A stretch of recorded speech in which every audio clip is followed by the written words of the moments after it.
Korban sama.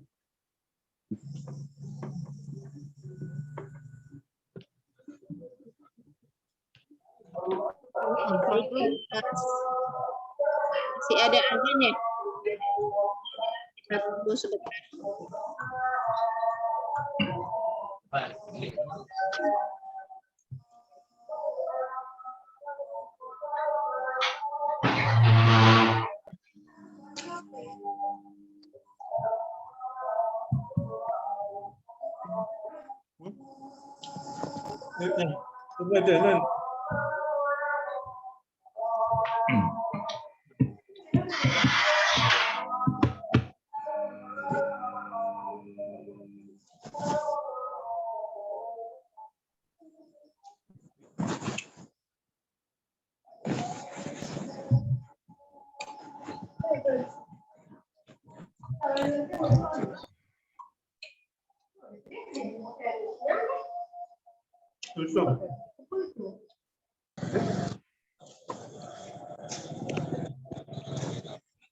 Baik, bismillahirrahmanirrahim. Assalamualaikum warahmatullahi wabarakatuh.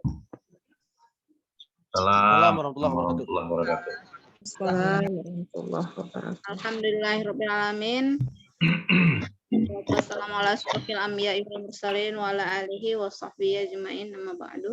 Bersyukur kita kepada Allah Subhanahu wa taala, Tuhan yang Maha Esa, atas berkat rahmat dan hidayahnya kita masih bisa mengikuti Zoom Mesraya edisi ke-37 pada malam hari ini. Salawat dan salam marilah kita sajikan ke junjungan kita Nabi besar Muhammad SAW, karena berkat beliaulah kita bisa berada pada titik yang sekarang ini, merasakan teknologi yang sangat luar biasa membantu kita dalam kegiatan proses belajar mengajar. Baik Bapak Ibu semuanya, terima kasih telah bergabung di Mesraya IG Aceh Utara edisi ke-37 dengan tema membangun komunitas belajar untuk menguatkan implementasi kurikulum Merdeka, di mana kita tahu bahwasannya kurikulum Merdeka akan terlaksana salah satunya dengan adanya komunitas belajar, baik itu di dalam sekolah maupun di luar sekolah. Kenapa kita bilang komunitas belajar? Karena komunitas belajar itu bisa berfungsi sebagai wadah bagi kita guru untuk saling berdiskusi tentang kurikulum Merdeka. Makanya pemerintah mencanangkan bahwasannya ada beberapa hal penting yang harus dibangun saat kurikulum Merdeka ini diluncurkan. Salah satunya adanya komunitas belajar. Komunitas belajar bergerak untuk terus memberikan informasi-informasi praktik baik terkait kurikulum Merdeka.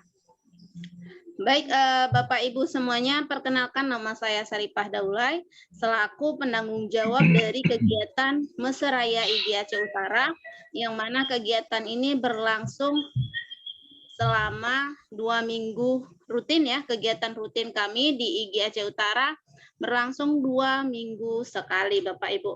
Dan saya informasikan selaku penanggung jawab bagi Bapak Ibu, mungkin di antara Bapak Ibu yang ingin berbagi di kegiatan webinar Mesraya IG Aceh Utara, kami sangat membuka ruang untuk Bapak Ibu untuk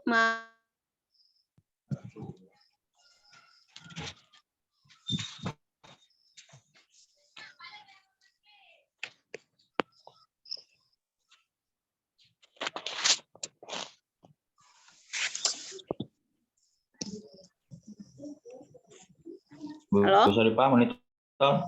Oke, masih terdengar suara saya Pak Jo? Masih sangat jelas, jelas. Ya? Baik, begitu Bapak Ibu. Jadi sekali lagi saya sampaikan, mungkin di antara kita di sini ada, saya lihat banyak sekali bahwasannya Bapak Ibu guru yang dari luar dari luar Aceh Utara, maksud saya dari luar Aceh. Saya lihat di sini ada Bapak Firman, Ibu Happy. Saya tahu mereka adalah orang-orang luar biasa yang berada di luar Aceh. Terima kasih telah bergabung di IG Aceh Utara. Baik Bapak Ibu, untuk selanjutnya sebelum saya menyerahkan kegiatan ini nanti akan dipandu oleh Bapak Julfikar selaku moderator dengan Ibu narasumber Ibu Susi Afriyanita. Izinkan saya untuk menyambut Bapak Irhamni, Dr. Irhamni selaku Disdikbud Kabupaten Aceh Utara untuk memberikan kata-kata sambutannya. Halo, cek sound Bapak. Halo, bisa mendengar suara saya? Bisa Bisa terdengar. Pak, sangat jelas. Apa kabar Bapak?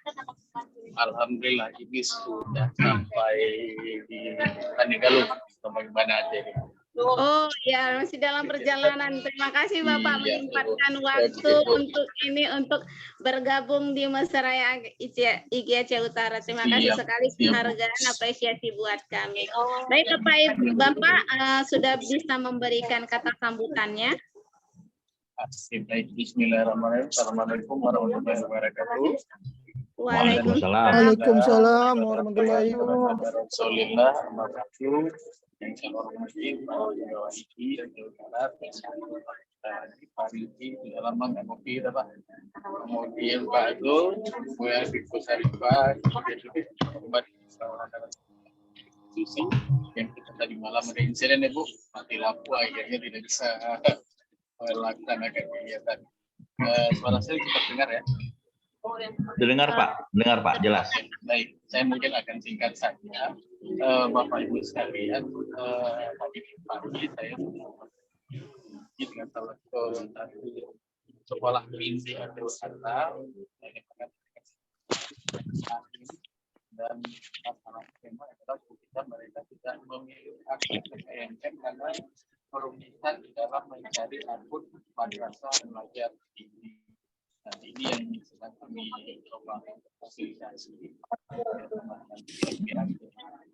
Dari sisi kita bagaimana mengapa kita melakukan dan memiliki tes yang sekarang bermula itu sangat tinggi. Nah, di sisi yang lain, kalau kita berharap pada ini secara keseluruhan itu memiliki 969 sekolah yang akan melaksanakan PKM di luar dari PSD dan sekolah SMK dan satu unggulan. Ya, kami ini menjadikan sebuah anugerah bagi kita juga untuk dapat menggerakkan perkembangan itu. Tapi di sisi lain jadi sampai ini bagaimana kami menggerakkan semua guru dan sekolah kita meningkatkan kapasitas dan kompetensi mereka tentunya melalui PNM. Nah, walaupun tahun kemarin kita sudah mencapai 99 masuk yang persen PNM, tetapi dengan penambahan jumlah sekolah ini menjadi masalah besar, bukan masalah ya, tanggung jawab besar. Karena itu ujung tombaknya tentu adalah dengan ombel.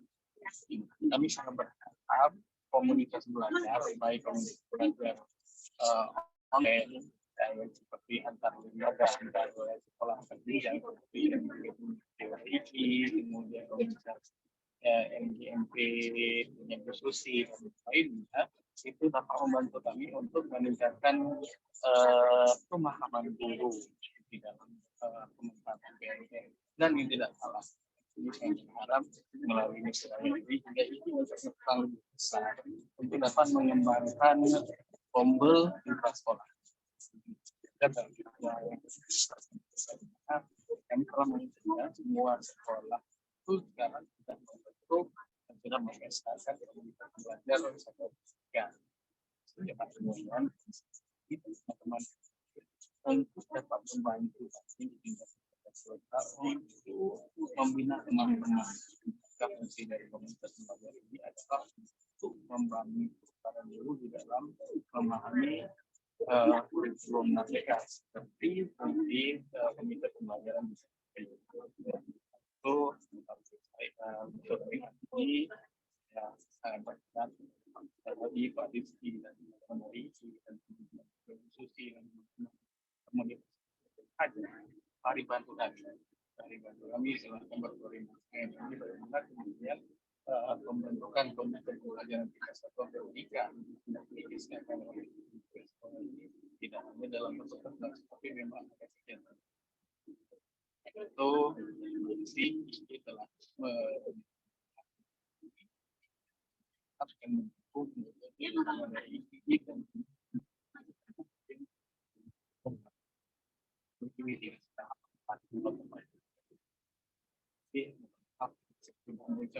poin ini semoga apa yang saya sampaikan ini dapat bermanfaat. Maaf saya tidak bisa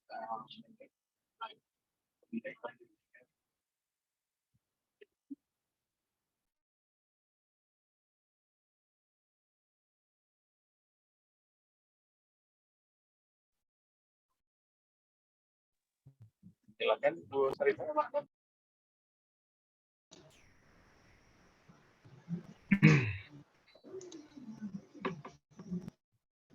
Baik.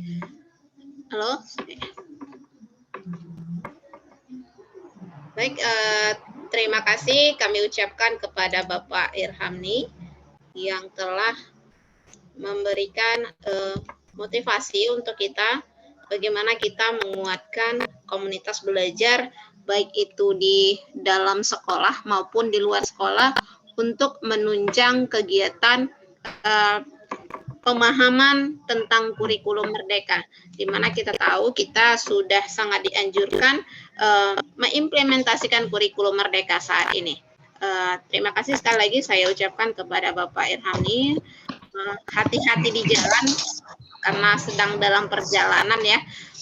Terima kasih sudah menyempatkan waktu untuk memberikan sambutan serta motivasi kepada kami guru-guru baik itu di Aceh maupun di luar Aceh, bagaimana kita menguatkan komunitas belajar.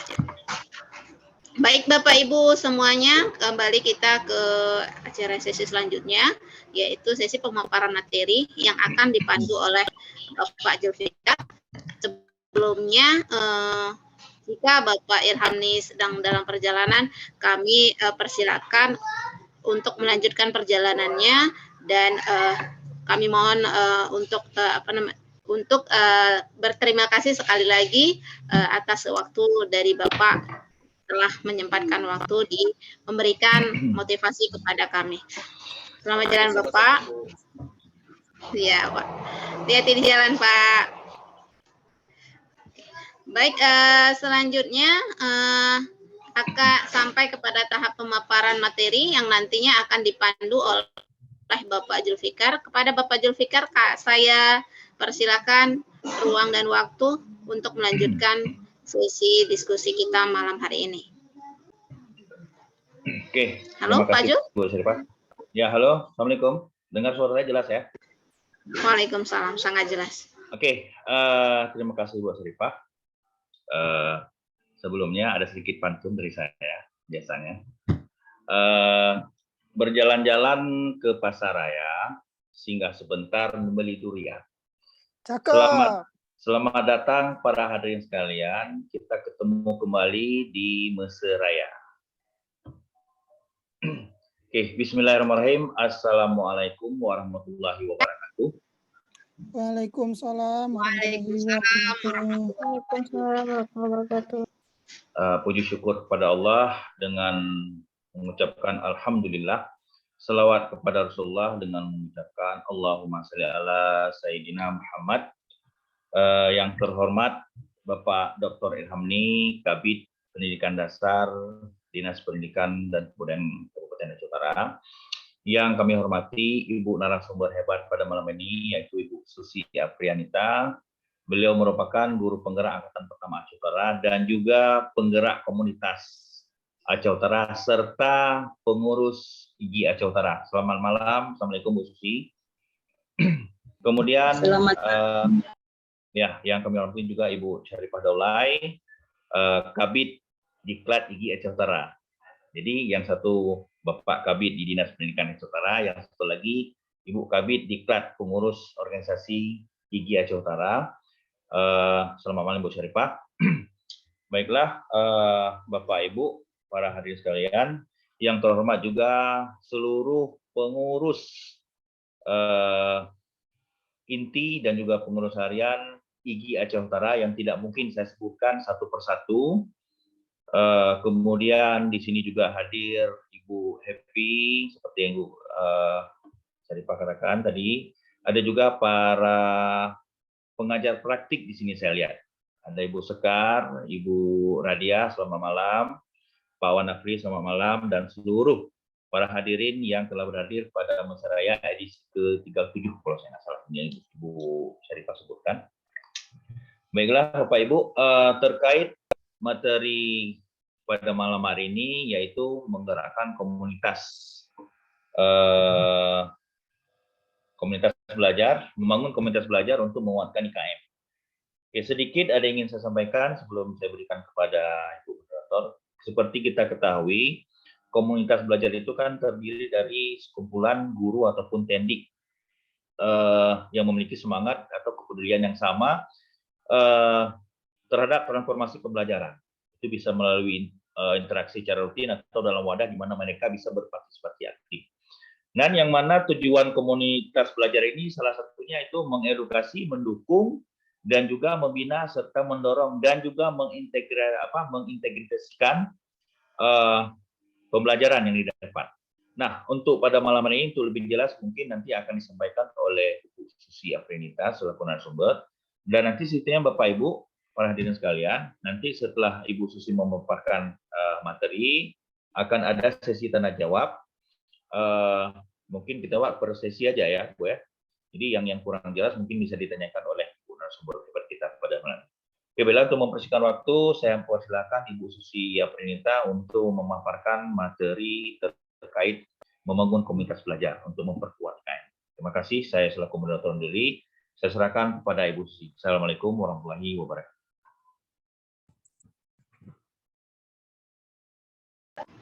Waalaikumsalam warahmatullahi wabarakatuh. Terima kasih sebelumnya Pak Julfikar sebagai moderator pada malam hari ini. Baiklah Bapak Ibu, sebelum saya tampilkan slide presentasi, saya akan mengucapkan terima kasih terlebih dahulu atas kesempatan yang diberikan pada malam hari ini.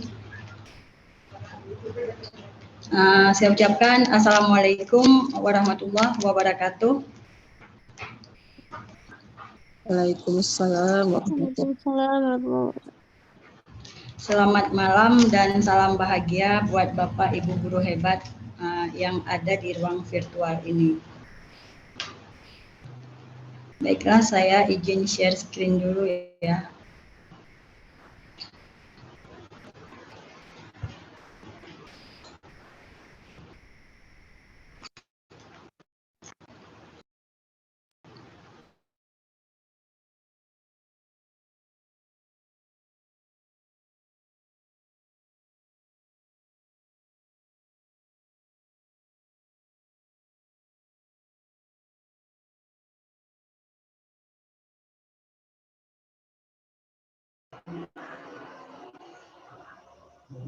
Suaranya termute ya Bu Susi ya.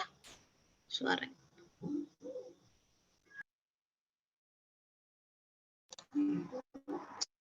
Bu Susi masih termute suaranya. Halo Bu Susi.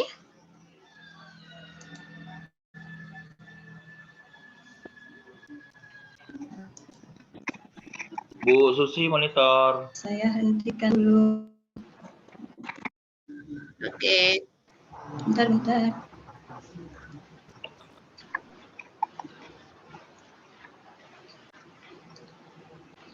Udah nampak? Gimana Bapak Ibu bisa dengar suara saya? Ini sudah jelas terdengar. Baik Bapak Ibu, sebelum saya memaparkan materi, saya akan memperkenalkan diri terlebih dahulu.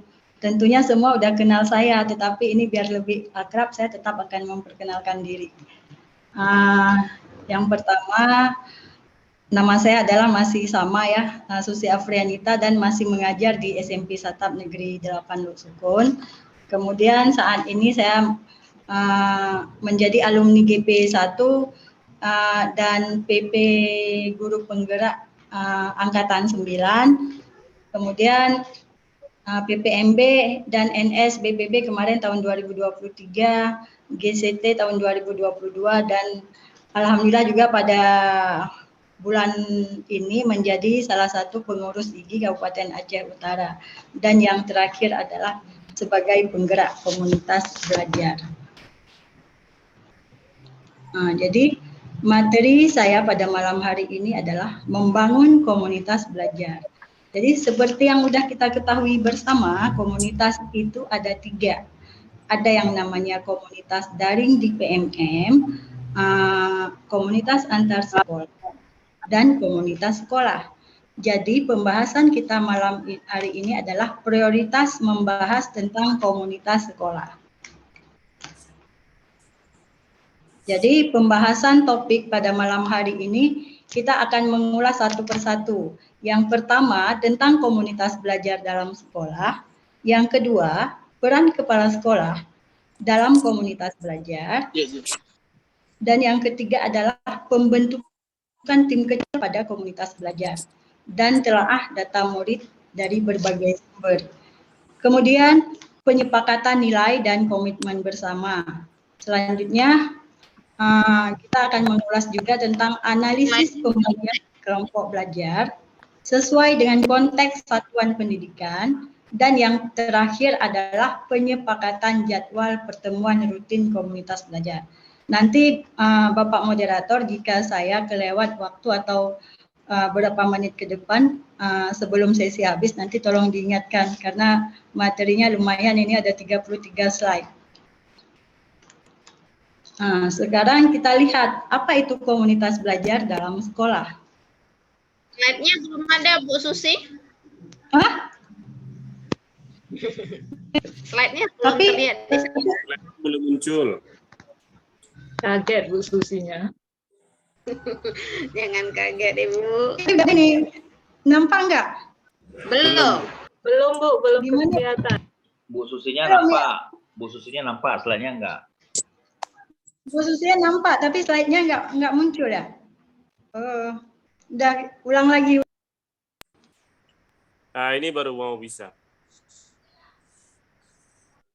Tapi slide-nya kelihatan, Susinya kenapa suaranya hilang? Nah, itu dia. Jangan di-mute, Bu Susi. Bisa dibantu Bu Ipah, itu bantu share Bu Ipah biar lancar kegiatan kita.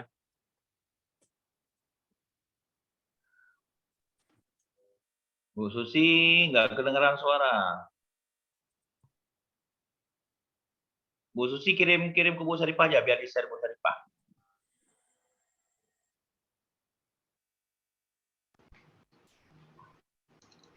Materinya udah ada sama Bu Saripah. Oke, Bu Saripah silakan di-share. Apa ya masalahnya?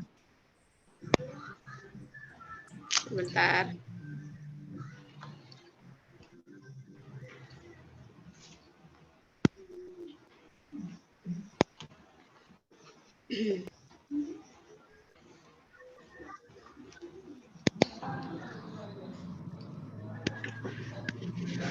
Baik Bapak Ibu, ntar saya persiapkan materinya untuk ini. Tidak bisa sambil share screen ya Bu Susi ya?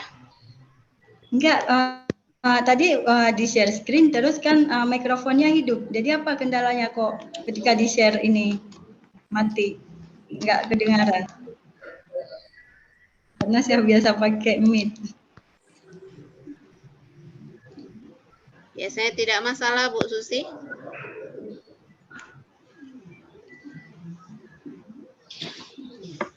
Baik, mungkin bisa diinin aja Bu Susi, lagi persiapan ininya, WhatsApp ininya, audionya. Karena tadi ini perangkat saya juga di awal sudah ini ya untuk laptop ya. Oke, sebentar. Saya kirim ke saya Bu Saripah. Oke. Sembari saya sudah ya Pak Jul ya.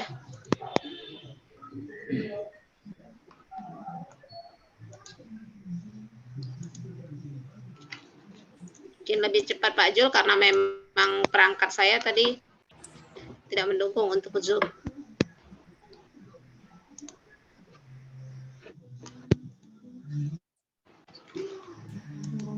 Sudah Pak Jul ya?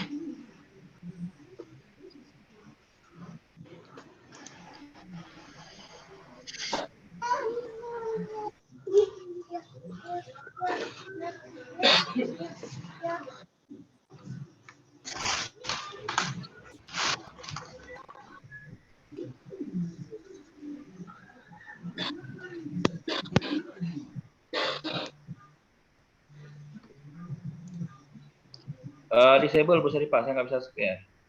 Disable. Ya, sudah jadi ini ya, sudah saya bagikan tadi. Enggak. Baik saya. Saya udah saya nggak bisa share. Di sini dibuat hot disable. Baik, saya share aja. Share aja Bu Syarifah waktu.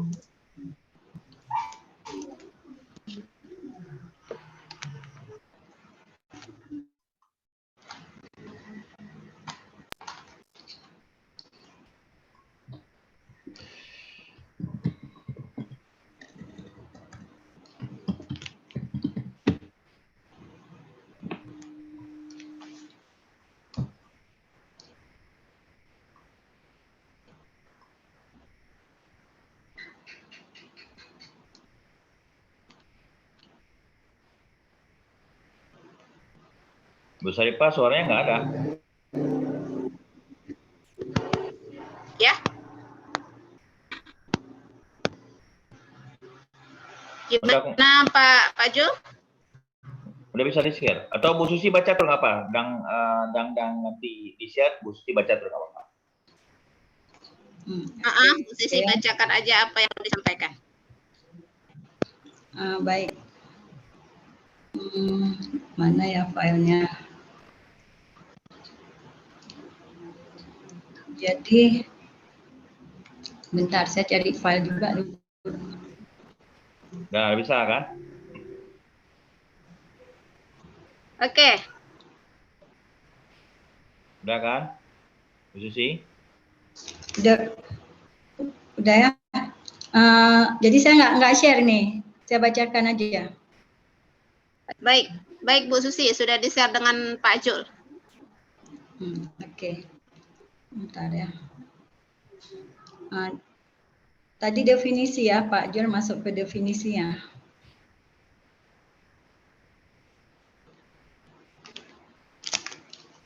Nah, sekarang kita lanjut ya Bapak Ibu. Apa definisi dari komunitas belajar?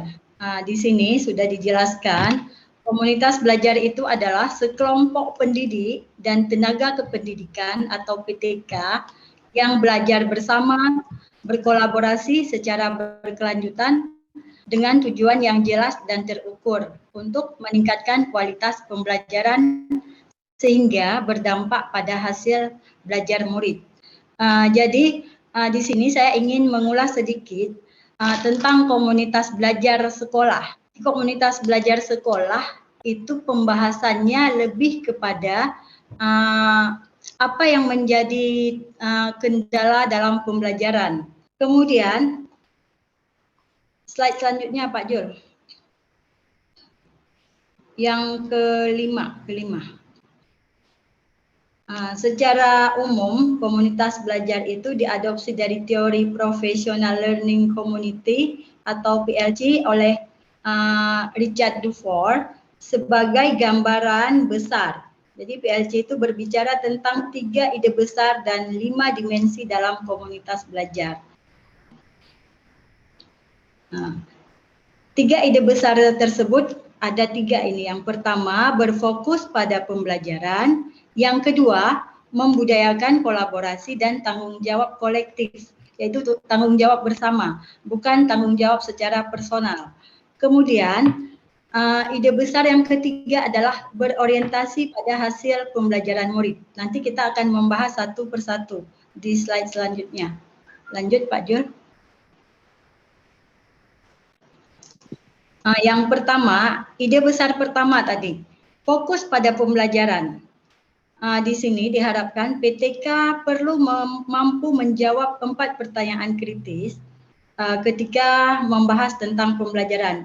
Jadi 4 pertanyaan tersebut yang bisa kita gunakan adalah apa yang kita harapkan murid yang dipelajari oleh murid. Yang kedua, bagaimana kita tahu bahwa murid sudah belajar hal tersebut. Yang ketiga, bagaimana respon jika kita ada murid yang tidak belajar. Dan yang keempat, bagaimana memperkaya materi untuk murid yang sudah mahir. Jadi 4 pertanyaan kritis ini merupakan kata kunci yang menjadi bahan refleksi kita bersama untuk merubah capaian pembelajaran pada siswa. Lanjut Pak, yang ke slide yang kedua, ide besar yang kedua itu yaitu membudayakan kolaborasi dan tanggung jawab kolektif. Jadi di sini capaian yang diharapkan dari kegiatan ini yang pertama, kolaborasi untuk menciptakan pemahaman bersama. Yang kedua, kolaborasi untuk memiliki kesadaran bahwa proses pembelajaran dan keberhasilan seorang murid itu merupakan tanggung jawab semua PTK. Dan yang ketiga, kolaborasi ini diciptakan untuk menghadirkan suasana belajar bersama yang di dalamnya terdapat rasa saling bergantung satu sama lain. Jadi seperti yang sudah saya sampaikan tadi, dalam komunitas belajar sekolah itu fokus pembelajaran tentang pembelajaran siswa. Kemudian ide besar yang ketiga yaitu berorientasi pada hasil pembelajaran murid. Jadi bagaimana kita seorang guru harus mampu menciptakan pembelajaran yang menyenangkan dan pembelajaran yang bermakna di dalam kelas. Jadi di sini ide besar itu untuk yang poin yang ketiga dimulai dari refleksi awal, perencanaan, implementasi, dan evaluasi. Nah, saya akan membahas satu persatu. Refleksi awal itu adalah pada refleksi awal di sini yang dilakukan adalah guru itu harus berdiskusi mengenai analisis hasil belajar murid yang bersumber dari berbagai data murid pada kelas atau pada mapel pelajaran. Misalnya pada hasil asesmen yang dicapai siswa, hasil penilaian pembelajarannya, atau data lain yang relevan. Data lain yang relevan di sini kita bisa menggunakan rapor pendidikan sebagai potret pendidikan yang ada di sekolah kita itu bagaimana. Kemudian berdasarkan hasil diskusi ini nanti guru melakukan refleksi dan melakukan agenda atau topik di komunitas belajar sekolah tadi. Kemudian mereka juga menentukan tujuan dan dari target belajar yang dikaitkan dengan peningkatan pembelajaran murid. Jadi ingat Bapak Ibu ya, apapun yang dilakukan semuanya untuk murid-murid dan murid. Kemudian kita akan membahas poin yang kedua yaitu masalah perencanaan. Jadi pada tahap perencanaan ini guru diharapkan itu harus mampu berkolaborasi mengembangkan perencanaan pembelajaran yang sudah dibuat atau mereview kembali perencanaan pembelajaran yang sudah ada sebelum kita gunakan di kelas kita masing-masing, atau bisa juga kita gunakan di kelas guru model. Jadi kita lihat di sekolah itu yang mana yang menjadi guru model, kita praktikkan rencana pembelajaran kita di kelas tersebut. Kalau tidak ada, bisa digunakan untuk kelas sendiri. Kemudian dalam membuat rencana pembelajaran tadi, kita harus menggunakan 4 kata kunci yang digunakan guru untuk mendiskusikan pembelajaran. Jadi kata kunci tadi yang 4 tadi sudah dijelaskan di slide sebelumnya, yaitu tentang apakah hal ini yang dicapai oleh murid kita, bagaimana mengetahui bahwa murid kita itu sudah mencapai hal tersebut. Jadi 4 kata kunci tersebut kita tidak harus menggunakan keempat-empatnya. namun diambil secara garis besar saja. Jadi itu juga keempat pertanyaan ini tidak harus digunakan semua ya pada satu sesi belajar di komunitas. Kita ambil yang mana yang menjadi poin prioritas saja. Kemudian dari hasil perencanaan tadi kita akan mengimplementasikan bagaimana perencanaan yang kita buat tadi. Jadi implementasinya adalah ke dalam kelas. Caranya adalah setelah kita melakukan kolaborasi dalam perencanaan pembelajaran, jadi para guru itu akan mempraktikkan perencanaan pembelajaran tadi di kelasnya masing-masing. Jadi saat memfasilitasi pembelajaran murid, guru juga harus melakukan asesmen formatif untuk mengetahui perkembangan belajar murid. Karena kan asesmen formatif itu kita gunakan sepanjang pembelajaran kita. Kemudian tahap yang terakhir yaitu evaluasi. Setelah kita melalui 3 tahapan tadi, kita akan melihat evaluasinya bagaimana. Jadi setelah melakukan proses implementasi pembelajaran di kelas kita masing-masing, para guru itu kembali ke komunitas belajar untuk mendiskusikan hasil pembelajaran di kelas. Jadi setiap anggota komunitas belajar itu melakukan refleksi bersama tentang apa yang sudah berjalan efektif dan apa yang berjalan kurang efektif. Jadi untuk menjadi perbaikan di tahap selanjutnya. Jadi evaluasi ini tergantung dari hasil implementasi tadi. Apa yang menjadi kendala di dalam kelas? Tentunya setiap kelas itu akan mengalami kendala yang berbeda. Misalnya di kelas A mungkin ada kendala tentang dalam pembelajaran ada banyak siswa yang belum bisa membaca. Nanti di kelas B misalnya siswa kurang semangat dalam belajar. Terus di kelas C misalnya ada sebagian siswa yang merasa bosan mungkin dengan teknik atau strategi pembelajaran yang kita lakukan. Jadi hal-hal itulah yang perlu dievaluasi. Lanjut. Ya, di sini kita akan melihat bagaimana peran kepala sekolah dalam komunitas belajar. Jadi sebelum komunitas belajar itu terbentuk, kepala sekolah harus melakukan beberapa item atau capaian di bawah ini. Yang pertama, harus mempelajari dulu pengelolaan komunitas belajar dalam sekolah.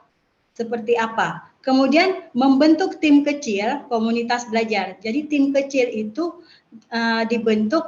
dipilih dari guru yang ada di sekolah tersebut, siapa yang dianggap mampu.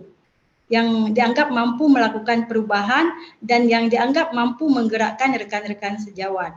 Karena di sini tidak dilihat pintar atau tidak. Indonesia itu butuh orang-orang yang mau bergerak, bukan orang-orang pintar. Jadi di situ kepala sekolah itu harus betul-betul bisa mengidentifikasi dan memetakan ya siapa yang dijadikan sebagai ketua tim di situ penggeraknya.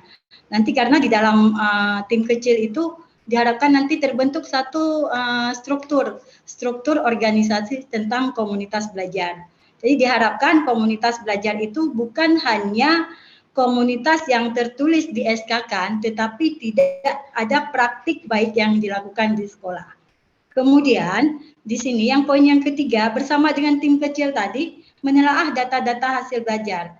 Jadi data-data hasil belajar tadi bisa diambil dari rapor pendidikan, dari hasil sumatif siswa dan dari penilaian formatif. Dari nilai yang diberikan oleh guru masing-masing. Kemudian menginisiasi pembentukan komunitas belajar. Di sini selanjutnya yang poin yang ke 1, 2, 3, 4 yang kelima, mengeluarkan kebijakan untuk pelaksanaan rutin pertemuan komunitas belajar. Jadi di sini sekolah dalam hal ini kepala sekolah harus memberikan jam efektif untuk pelaksanaan komunitas belajar. Jadi kemarin sesuai dengan arahan dari Dr. Medira ketika kami briefing masalah upgrading komunitas itu, jam belajar untuk komunitas sekolah itu disarankan pada jam belajar sekolah, bukan jam belajar di luar sekolah. Inilah miskonsepsi yang harus kita hilangkan. Jadi pada jam belajar sekolah itu harus dalam seminggu itu sekolah itu harus menyediakan waktu antara 1 jam, minimal 1 jam, maksimal 2 jam. Jadi bisa digunakan, bisa dilaksanakan pada hari Jumat. Misalnya hari Jumat di jam pertama 2 jam. Jadi pada hari Jumat itu sekolah harus menyusun sebuah program pembelajaran outdoor, pembelajaran di luar, sehingga tidak mengganggu aktivitas belajar ini, belajar di komunitas belajar.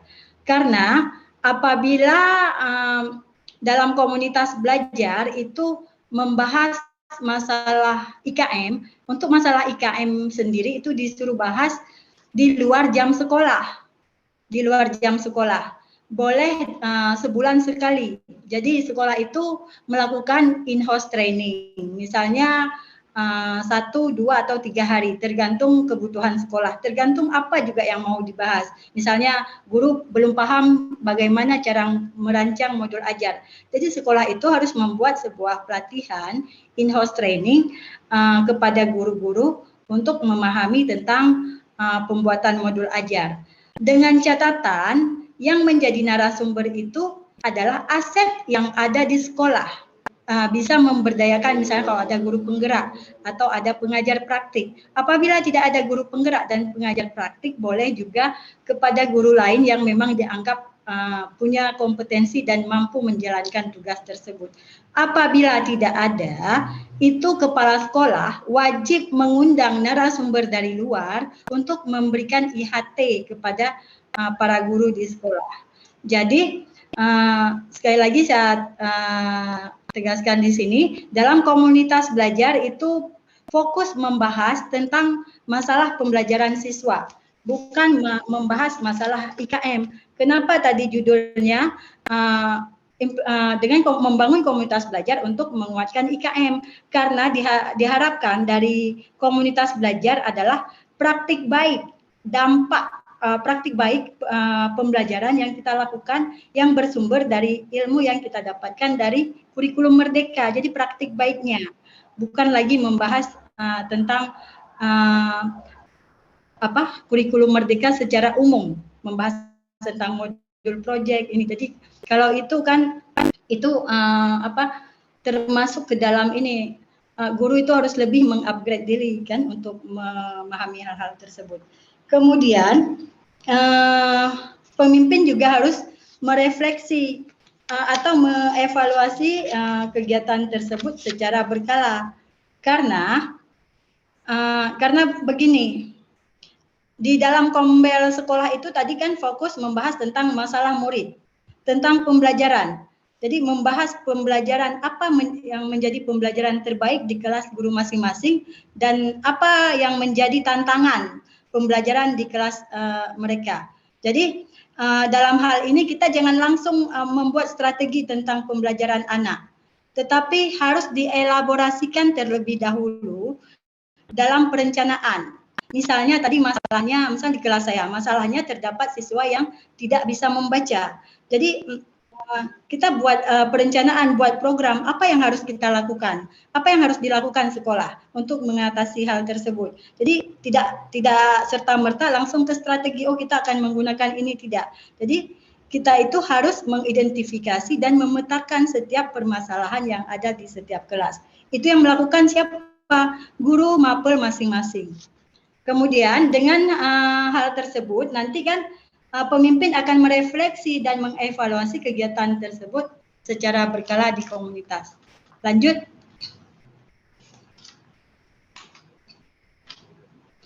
Nah, sekarang kita akan membahas bagaimana pembentukan dan peran tim kecil pada komunitas belajar.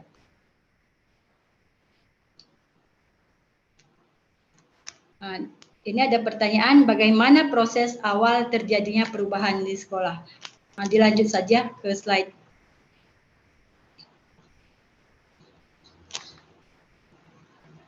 Ini dia. Jadi tim kecil dan perannya dalam komunitas belajar. Tim kecil itu dibentuk oleh kepala sekolah sebagai langkah awal membangun komunitas belajar. Kemudian, kepala sekolah memilih guru dan tenaga kependidikan lainnya yang dinilai memiliki kualitas sebagai pemimpin dan memiliki pengaruh kuat dalam hal positif sebagai anggota tim dari tim kecil. Jadi berdasarkan tim kecil yang dibentuk ini nanti akan dibuat sebuah SK pembentukan komunitas sekolah. Jadi dalam SK tersebut dijelaskan deskripsinya masing-masing, yaitu tupoksi peran yang harus dijalankan oleh semua guru yang terlibat. Kemudian lanjut. Di sini kita akan melihat tim kecil dan perannya dalam komunitas belajar. Yang pertama tentunya untuk membuat sebuah program itu dimulai dari persiapan. Jadi persiapan di sini yang pertama apa yang harus dilakukan kepala sekolah? Tadi udah membentuk tim kecil. Kemudian kepala sekolah memberikan penguatan pentingnya komunitas belajar dan pada tim kecil. Kemudian tim kecil bersama kepala sekolah menganalisis data-data kondisi murid dan kebutuhan pembagian kelompok belajar. Jadi untuk pembagian kelompok belajar ini nanti bisa disesuaikan. Apabila sekolah besar itu pembentukan kelompok belajarnya bisa berdasarkan mapel masing-masing. Misalnya guru SMP misalnya untuk fase D, guru kelas 7 bahasa Inggris, guru kelas 7, kelas 8, kelas 9 berkumpul dalam satu kelompok belajar. Mungkin lebih mudah, tetapi apabila sekolahnya sekolah kecil itu kelompok belajar bisa dibuat dengan yang serumpun. Misalnya guru IPA nanti serumpunnya dengan pelajaran prakarya. Jadi seperti itu pembagian kelompoknya. Kemudian di sini inisiasi komunitas belajar. Tim kecil menjadi fasilitator pada sesi penguatan pentingnya komunitas belajar bersama seluruh PTK. Karena seorang fasilitator diharapkan mampu memfasilitasi semua anggota timnya. Kemudian tim kecil juga menjadi fasilitator pada sesi penyepakatan nilai dan komitmen bersama komunitas belajar. Karena dalam pembentukan komunitas belajar itu sendiri kita akan mengalami banyak tantangan dan kendala. Jadi tantangan kendala itu bisa bersumber dari beberapa hal. Bisa dari misalnya ini mohon maaf, bisa dari kepala sekolah, bisa dari guru itu sendiri, bisa dari siswa atau lingkungan sekolah yang tidak mendukung. Jadi makanya dalam membangun komunitas belajar, seorang kepala sekolah itu harus mampu menerapkan prinsip 5M dalam merintis komunitas belajar. Supaya karena kendala-kendala itu yang dihadapi di sekolah itu kan berbeda-beda. Misalnya kita ambil contoh kecil. Kendalanya misalnya berasal dari guru. Nanti berdasarkan hasil pemetaan dan identifikasi di sekolah, nanti kadang-kadang ada guru yang mau dan mampu berubah. Jadi kita melihat di situ guru yang mau dan mampu berubah itu ada berapa orang. Kemudian ada juga kategori guru ada yang mau tetapi kurang mampu berubah. Jadi kita harus bisa memilahkan poin-poin tersebut. Kemudian ada juga yang tidak mau meskipun mereka mampu berubah tetapi tidak mau membuat perubahan. Yang keempat, ada juga yang memang tidak mau berubah dan tidak mampu berubah. Jadi inilah contoh-contoh kecil. Ini tadi saya ambil contoh kecil apabila masalahnya dari guru. Karena kan untuk membentuk komunitas belajar itu kita di sekolah itu kita itu harus satu frekuensi, harus memiliki satu tujuan bersama. Jadi kalau tidak sefrekuensi, yang satu ke A, yang satu ke B, satu ke C, terlalu banyak instruksi, perintah, itu tidak akan nampak hasilnya. Jadi apapun yang kita jalankan itu tidak akan berjalan. Intinya adalah semua yang terlibat dalam komunitas belajar itu harus mempunyai satu passion yang sama, yaitu sefrekuensi. Kemudian saya juga ingin menjelaskan apa 5M itu yang harus diterapkan dalam komunitas belajar. Yang pertama, memanusiakan hubungan.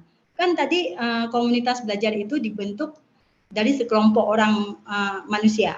Jadi di sini bagaimana cara kita memanusiakan hubungan? Maksudnya di sini memanusiakan hubungan itu adalah membuat komunikasi, ya, komunikasi yang terarah untuk semua anggotanya.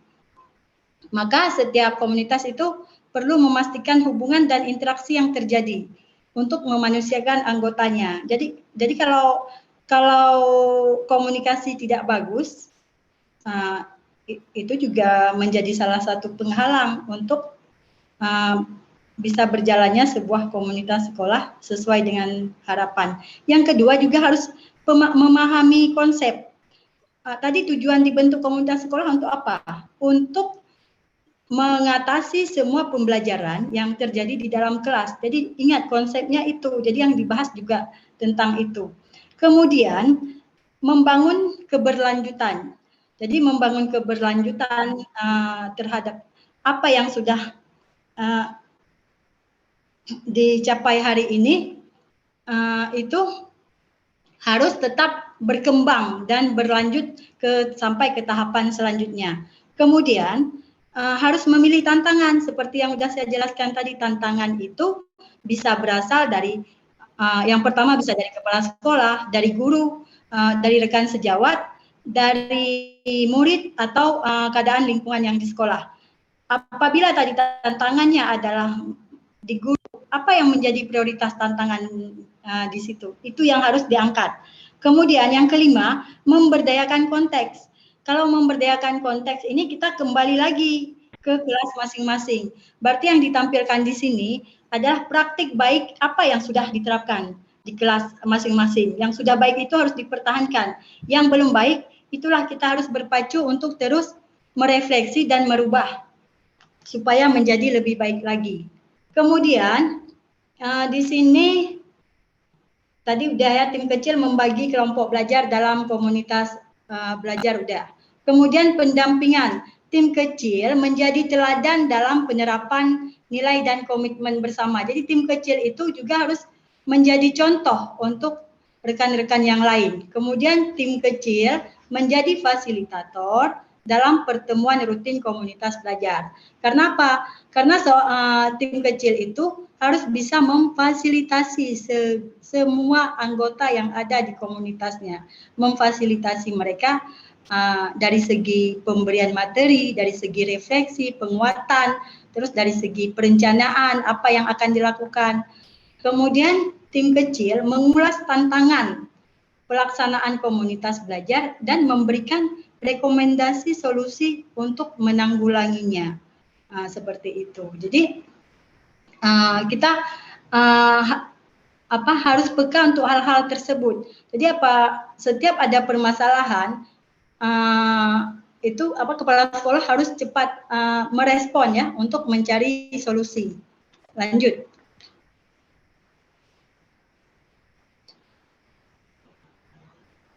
Ini dia, menelaah data hasil belajar murid. Di sini kepala sekolah dan tim kecil perlu menganalisis data-data hasil belajar murid dari berbagai sumber, sehingga dapat membuat perencanaan perubahan yang sesuai dengan kondisi murid yang bermuara pada peningkatan hasil belajar murid. Di sini sumber data yang bisa digunakan tadi rapor pendidikan. Jadi rapor pendidikan itu kita harus melihat di rapor pendidikan apa yang menjadi akar permasalahan. Misalnya di situ akar permasalahannya adalah capaian pembelajaran siswa itu kurang pada aspek pengetahuan atau pemahaman literasi dan numerasi. Jadi sekolah harus mengambil tindakan atau merancang sebuah perencanaan program yang bisa dijalankan kepada guru untuk bisa menganalisis permasalahan tersebut. Biasanya yang berhubungan dengan literasi numerasi itu guru yang mengajar, kalau untuk IKM guru yang mengajar pelajaran IPA, matematika, dan bahasa Indonesia. Belum yang tadi. Kemudian yang kedua hasil assessment yang tadi Pak. Ya, hasil assessment murid yaitu formatif dan sumatif. Ini berarti ini nih penilaian yang dilakukan oleh guru masing-masing pelajaran. Dan yang terakhir, sumber data bisa diambil dari rapor hasil belajar siswa. Jadi itulah 3 sumber data yang bisa kita gunakan untuk menelaah hasil belajar murid. Sekarang kita akan membahas tentang pentingnya penguatan keyakinan pentingnya komunitas belajar. Sekarang Bapak Ibu mari kita bayangkan bersama apa dampaknya jika di sekolah kita budaya diskusi bersama membahas tantangan belajar, berbagi info praktik, memecahkan bersama tantangan itu sering atau rutin terjadi. Karena sekarang apapun yang kita hasilkan dampaknya itu adalah kepada murid. Jadi diharapkan dalam komunitas belajar itu setelah kita melakukan membudayakan budaya diskusi bersama untuk membahas apa yang menjadi hal-hal prioritas permasalahan pembelajaran murid di kelas, diharapkan di sekolah kita itu harus mampu menerapkan praktik baik pembelajaran. Jadi referensi praktik baik pembelajaran itu yang bisa kita lakukan, Bapak Ibu bisa melihat di PMM, misalnya praktik baik pembelajaran tentang perencanaan pembelajaran, tentang assessment, misalnya assessment itu juga kan dipilah-pilah lagi, praktik baik tentang penerapan assessment diagnostik, assessment formatif dan sumatif. Terus praktik baik tentang strategi atau teknik pembelajaran yang kita lakukan dalam kelas. Dan yang terakhir adalah refleksi. Bagaimana proses refleksi yang sudah pembelajaran yang kita lakukan. Jadi hasil praktik baik tersebut bisa kita buatkan, nanti kita upload di bukti karya dan akan dilihat oleh seluruh guru hebat di Indonesia. Ini udah slide keberapa? Kemudian ini udah ini. Komunitas belajar dalam sekolah yang pertama itu harus merubah budaya kerja terisoli. Jadi tujuan dibentuk komunitas belajar ini. Jadi kita tidak ada lagi kan untuk menjadi sekarang apapun yang kita lakukan kita itu harus kolaborasi. Tidak ada lagi main sendiri. Jadi tidak ada saya yang paling hebat, dia tidak hebat, tidak. Makanya kita berkolaborasi. Dengan berkolaborasi semua permasalahan yang terjadi di ruang kelas, di sekolah itu bisa diminimalisir. Kemudian untuk tujuannya untuk meningkatkan kualitas pembelajaran di sekolah secara merata. Kemudian dengan komunitas belajar juga akan meringankan kerja guru. Guru tidak harus melakukan semua pekerjaannya sendirian. Jadi guru itu dapat bertukar ide, berbagi informasi dan sumber daya dengan guru lain. Jadi kan alangkah baiknya dalam komunitas belajar itu kita akan mencari ide-ide kreatif apa yang harus kita lakukan supaya proses pembelajaran di dalam kelas itu berjalan dengan baik. Misalnya contoh kecil kan ketika saya dulu masih menggunakan metode ceramah itu kenapa siswa saya pada tidak suka, bosan. Ketika strategi teknik pembelajaran saya rubah, mereka itu terakhir yang akan mencari saya. Bu, datang nggak hari ini? Coba kalau misalnya saya tidak merubah strategi, tetap mempertahankan dengan hal yang tidak baik tersebut yang saya lakukan. Ya lama kelamaan bukan cuma saya yang bosan, mereka juga pasti tidak akan senang dengan saya. Lanjut Pak. Ini penyepakatan nilai dan komitmen bersama. Ini penting dilakukan supaya dampak atau refleksi dari komunitas belajar itu bisa kita bisa berjalan sebagaimana yang diharapkan. Udah lanjut.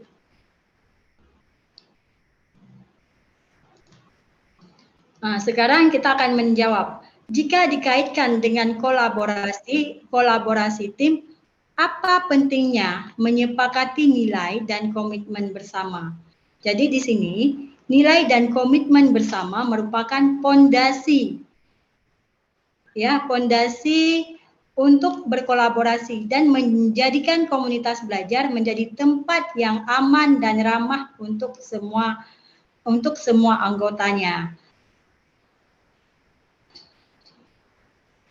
Lanjut, Pak. Di sini pernyataan nilai. Setiap anggota komunitas belajar dapat menyampaikan pendapat dengan asertif dan menghargai keberagaman pendapat. Misalnya, ini pendapat yang bisa dilihat dan didengar. Jadi setiap anggota itu berani menyampaikan pendapat dengan asertif, dengan terbuka. Kemudian setiap anggota itu saling menghargai pendapat orang lain meskipun tidak sesuai dengan pendapatnya. Kemudian setiap anggota tidak tersinggung ketika mendapat masukan. Jadi masukan yang diberikan oleh teman lain itu berupa saran, kritikan yang membangun, jangan memberikan masukan yang menyudutkan orang lain, mencari-cari kesalahan orang lain. Ini sangat harus bisa dihindari dalam komunitas belajar, karena apabila hal tersebut dilakukan nanti akan terbawa ke perasaan sehingga menimbulkan hal-hal yang tidak diinginkan. Kemudian setiap anggota terbuka jika idenya dikembangkan oleh orang lain. Jadi apabila ide kita setelah kita tuangkan, kita sampaikan tidak diterima, kita juga harus berlapang dada, karena kan yang diambil di sini adalah mana yang terbaik. Kemudian setiap anggota merasa aman untuk mengeluarkan pendapat. Jadi setiap anggota itu merasa didengar pendapatnya. Jadi sama halnya juga dengan kita memperlakukan siswa kita di dalam kelas. Udah, lanjut. Analisis pembagian tugas kelompok belajar pada komunitas. Coba Pak, selanjutnya. Ini tadi sudah dijelaskan sekilas. Prinsip dalam menganalisis pembagian kelompok belajar, yang pertama relevansi antar guru. Jadi tujuannya kita mengelompokkan guru ke dalam kelompok adalah agar mereka bisa saling belajar dan berkolaborasi dalam membuat perencanaan pembelajaran. Materi ajar yang bisa digunakan bersama. Kemudian mengevaluasi materi yang ajar tersebut, dievaluasi dan direfleksi, merefleksikan pembelajaran. Jadi tahapan-tahapan ini yang dilalui dari tahap perencanaan, perencanaan pembelajaran, materi ajar, kemudian mengevaluasi itu setelah kita mengimplementasikan di dalam kelas. Kemudian setelah kita implementasi, kita juga harus merefleksikan pembelajaran tersebut. Apakah materi ajar yang kita susun itu sudah tepat atau sudah sesuai dengan kebutuhan murid? Kemudian mereka juga bisa mendiskusikan berbagai masalah yang dihadapi dalam kelasnya. Maka sebisa mungkin kelompok belajar terdiri dari guru-guru yang memiliki relevansi yang mirip, yaitu memiliki tujuan yang sama. Di sini kemudian yang kedua, fleksibel sesuai kondisi satuan pendidikan. Maksudnya di sini apapun program yang sudah dirancang dalam komunitas belajar itu harus disesuaikan dengan kondisi satuan pendidikan kita. Jangan sampai kita membuat program tetapi tidak sesuai dengan konteks sekolah kita. Jadi itu harus betul-betul dipetakan terlebih dahulu, diidentifikasi apa yang menjadi akar permasalahan di sekolah. Itu yang didiskusikan. Di sini ini yang poin yang keempat ini saya tidak akan menjelaskan panjang lebar. Intinya tadi yang sesuai dengan kebutuhan sekolah. Misalnya sekolah tersebut sekolah besar. Jadi kita harus mengelompokkan guru berdasarkan mapel masing-masing dari jenjang kelas 7, 8, dan 9 kalau untuk fase D. Kemudian kalau sekolahnya sekolah kecil akan mengelompokkan kelompok belajarnya berdasarkan serumpun. Lanjut, Pak.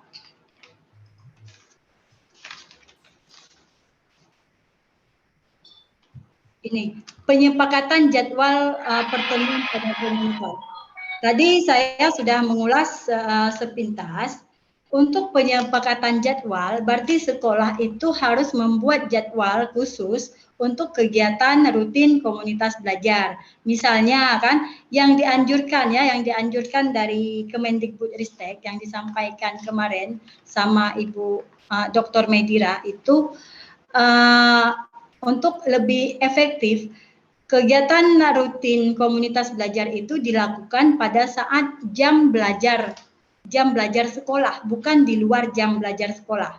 Jadi disarankan dilakukan pada hari Jumat, mengambil waktu sekitar 1 jam, minimal 1 jam, maksimal 2 jam.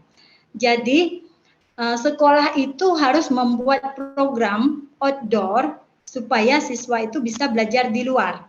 Dan waktu 1 atau 2 jam itu dilakukan guru untuk membahas tentang permasalahan pembelajaran yang didapat di dalam kelasnya masing-masing. Jadi kegiatan rutin ini bukan dilakukan di luar jam sekolah.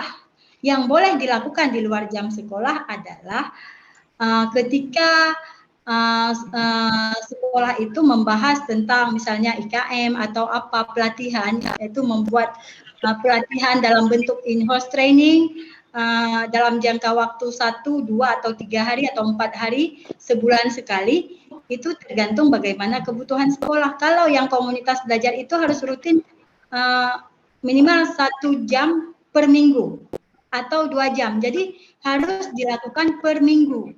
Jadi dalam sebulan itu ada 4 minggu, berarti kita dalam 4 minggu itu harus mengalokasikan waktu khusus untuk membuat pertemuan rutin, membahas apa yang menjadi permasalahan pembelajaran di kelas masing-masing.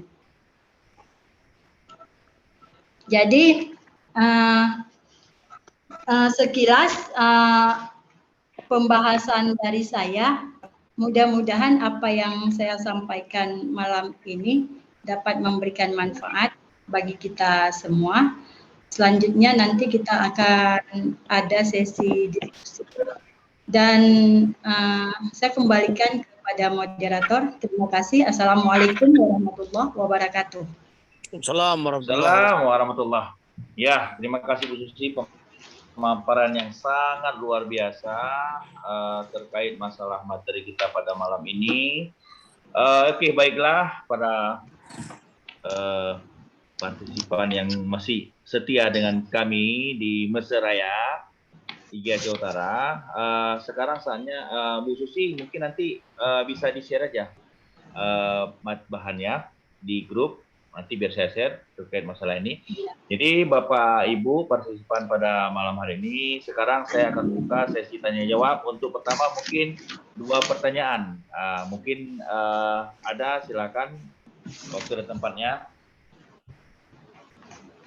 Ya, Pak Abdul Khalid, silakan Pak Khalid. Oke, terima kasih Pak Zulfikar.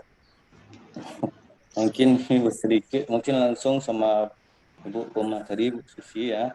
Terima kasih Bu. Sekarang ini ada beberapa hal mungkin yang ingin saya sampaikan ataupun saya pahami Bu tentang komunitas belajar ini. Sebenarnya itu pada dasarnya hanya untuk guru saja atau bisa juga kita bentuk komunitas belajar siswa. Misalnya dengan kegiatan ekstrakurikuler, itu apakah termasuk ke dalam komunitas belajar gitu Bu? Nah ini, dan di sini Bu, saya juga merasa masih kurang yakin ya tentang terhadap implementasi kurikulum mereka. Nah, mungkin Ibu bisa menggambarkan bagaimana tentang keyakinan daripada Ibu mungkin selaku guru penggerak untuk sejauh mana persentase ataupun berhasilnya implementasi penggerak ini, Bu. Implementasi kurikulum Merdeka ini untuk kedepannya dibandingkan dengan kurikulum 2013 gitu.